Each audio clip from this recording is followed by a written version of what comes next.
ദാദാ സാഹിബ് ഫാൽക്കെ പുരസ്കാരം നേടിയ നടൻ മോഹൻലാലിനെ സംസ്ഥാന സർക്കാർ ഇന്നലെ തിരുവനന്തപുരം സെൻട്രൽ സ്റ്റേഡിയത്തിൽ വെച്ച് ആദരിച്ചു. മലയാളം വാനോളം ലാൽ സലാം എന്ന് പേരിട്ട പരിപാടി മുഖ്യമന്ത്രി പിണറായി വിജയനാണ് ഉദ്ഘാടനം ചെയ്തത്.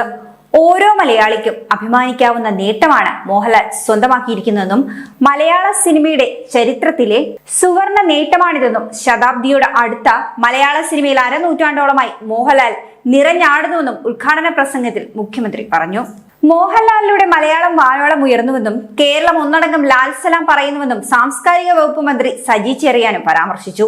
കൂടാതെ മോഹൻലാൽ മലയാളത്തിന്റെ ആത്മസ്പന്ദനമാണെന്നും അദ്ദേഹം കൂട്ടിച്ചേർത്തു. ഇരുവർ എന്ന തമിഴ് ചിത്രത്തിലെ അഭിനയം എക്കാലത്തെയും മികച്ചതാണെന്നും ഒരേ സമയം നല്ല നടനും ജനപ്രീതിയുള്ള താരവുമാണ് മോഹൻലാലെന്നും CPM സംസ്ഥാന സെക്രട്ടറി MV ഗോവിന്ദനും പറഞ്ഞു.